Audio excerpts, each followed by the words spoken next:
If you want to know what's really going on at the summit, forget the beautiful speeches at Le Bourget and read the writing on the wall.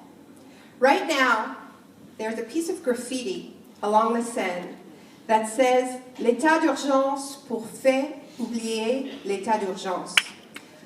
For those of you who don't speak French, a state of emergency to ensure that other emergencies are forgotten. It's an important reminder that while the security threat in Paris is intensely real, we live in a time of multiple emergencies, multiple crises.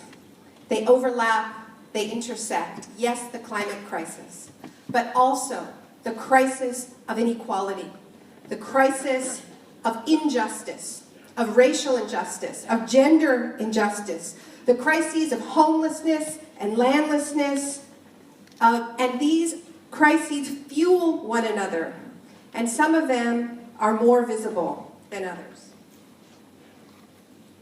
What gets treated as a true emergency by the state, not just with talk, but with swift actions, laws, and altered policies, has a whole lot to do with who stands to gain and lose, a lot more than with the actual level of threat. Some claim that the reason climate change never gets treated like a true emergency is that while terror threats are clear and present, climate change is far off and abstract. Don't believe them. There is nothing far off or abstract about climate change. As Bill told you earlier, as our politicians squabble, the city of Trianon is underwater. You know, this always seems to happen during climate summits. During a previous climate summit, it was Manila that was underwater. During 2 summits, the Philippines was being battered by deadly typhoons. The excuse that climate change is somehow more distant than other crises may have been true when these talks began 21 years ago. That's why it's called COP21. I was amazed to hear one of the leaders refer to this as not the finish line, but the starting point. Only at the United Nations does it take 21 years to get to the starting point. But this is not the first COP. And we can't claim that this is some far-off crisis. Not after Hurricane Sandy flooded Wall Street and the New York subway system. Not after Hurricane Katrina decimated New Orleans. Not after heat waves killed thousands right here in Paris. I could go on. But in all of these cases, you'll notice something right away. Whether in the global south or the global north, it's overwhelmingly the poorest and most vulnerable people who lose their lives in the greatest numbers when disaster strikes. And so we must be honest.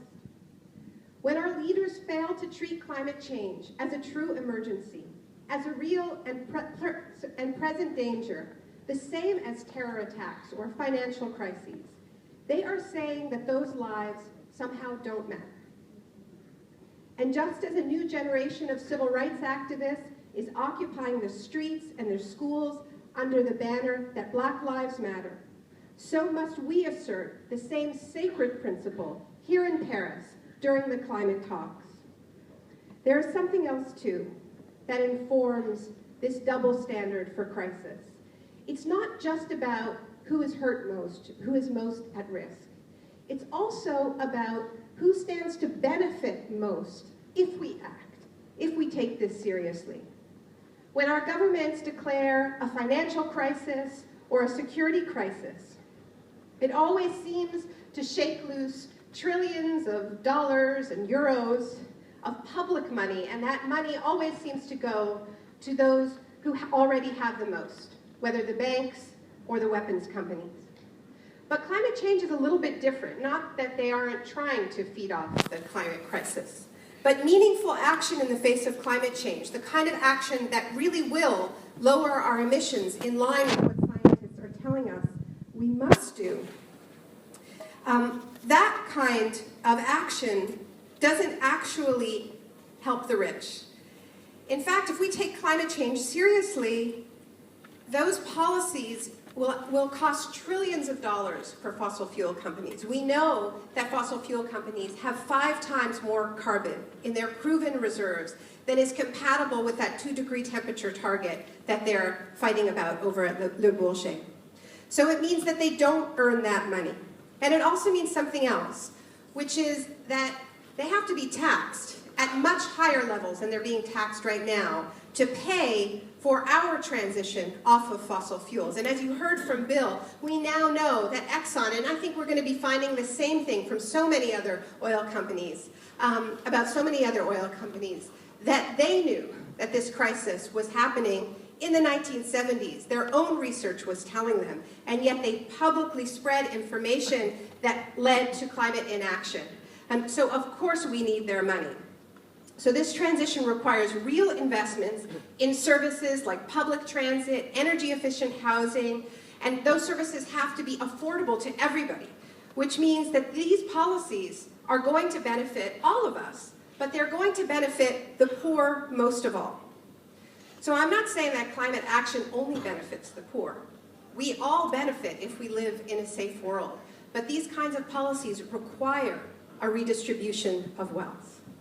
Climate action also means transfers from wealthy countries to poor ones to deal with the impacts of climate change, because we're the ones who created this crisis. We have a 200-year head start on burning fossil fuels on an industrial scale. And that money that means justice will allow countries to, first of all, deal with the impacts of the climate change that we've already locked in, and also to leapfrog over fossil fuels and go directly to renewables, energy efficiency, and public transit.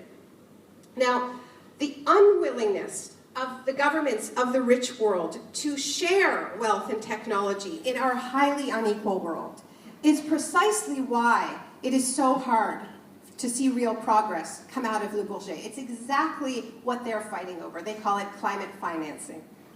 So don't believe them when they say that climate stage gets upstaged by every other crisis because it's far off and abstract. It gets pushed aside because it demands justice. It demands policies based on economic and historical justice, and they're not going to hand that to us. We're going to have to fight for it. Now here's the good news. The good news is that politicians aren't the only ones capable of declaring an emergency. Regular people can declare emergencies too. In fact, every victory for social and economic justice has only come by people saying what has become normal is totally unacceptable and declaring a crisis from below. That is our job. All around the world, people are doing that. They're filling the vacuum of leadership, and they understand simple principles like when you're in a hole, stop digging. And that's why, as Bill said, we're stopping pipelines. And that's why the kayaktivists in Seattle and Portland and up in the Pacific Northwest surrounded Shell's Arctic drilling rig on its way up this summer, surrounded them with hundreds of kayaks. And a few months later, Shell announced that it was pulling out of the Alaskan Arctic for the foreseeable future. And a few weeks ago, Stat Oil made the same announcement. And you have had your victories in this movement that sometimes calls itself Blockadia, keeping the carbon in the ground, fighting fracking in all of France, banning fracking in New York State. This movement is leading. We need our so-called leaders to follow. So we are here not just to declare a people's victory, though. We are also here to fight for a people's agenda for climate justice. Our movement's vision is not the same as the vision of the big energy companies and the private water companies and the big agribusiness companies that are sponsoring the COP21 and are inside the summit lobbying full-time. Our definition of climate action is not the same, and that's why it matters that we express ourselves in every way that we can in these weeks, because we don't define crisis in the same way. First of all, Climate justice means not saying my crisis is bigger than your crisis. We need to act on climate change first above all else. It means recognizing that in this time of equally urgent, overlapping crises, what we need to look for are solutions that solve multiple crises at once, that bring down emissions radically and at the same time fight gaping inequality and the entire logic of austerity that is ravaging Europe, because it is incompatible with life on Earth. So we know what climate justice looks like, and we have examples of how it works. It means energy democracy. So it means not just switching from Exxon providing fossil fuels to Exxon providing solar panels.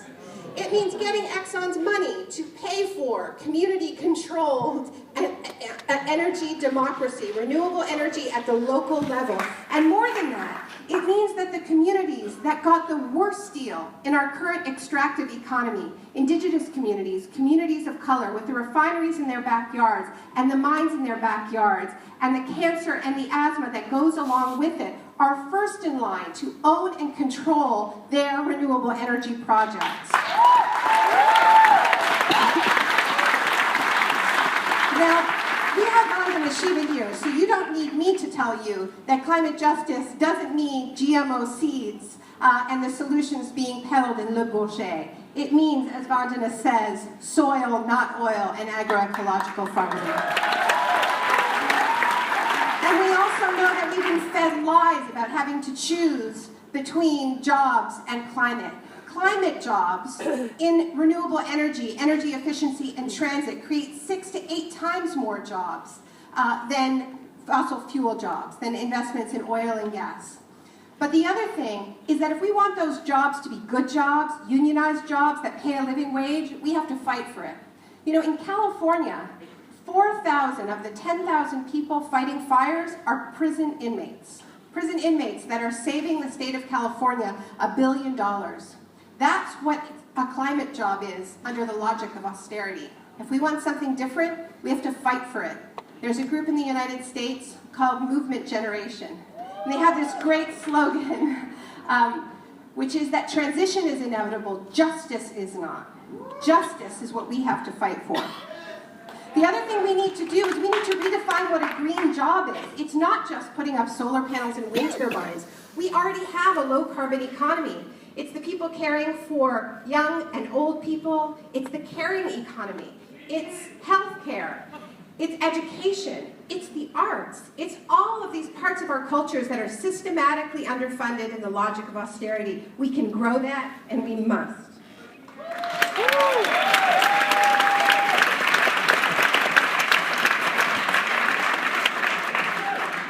So, we know that there are a lot of terrific activists who are inside the summit fighting for a better deal than our leaders would deliver without that pressure.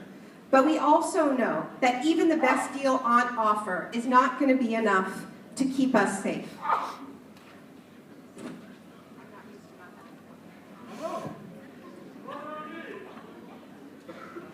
Which is why, on December 12th, at 12 o'clock, that's 12-12-12, this city is going to see some climate disobedience. I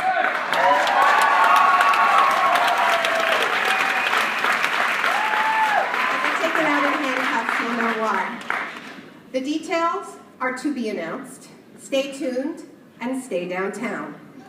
Look, we can't let the politicians have their self-congratulatory photo op and then go home. The movement, the people, will give their verdict on this deal. Because if there is one thing the world has learned from the French, it's that liberté is not just a word, it's a duty. La liberté, ce n'est pas que un mot, c'est un devoir.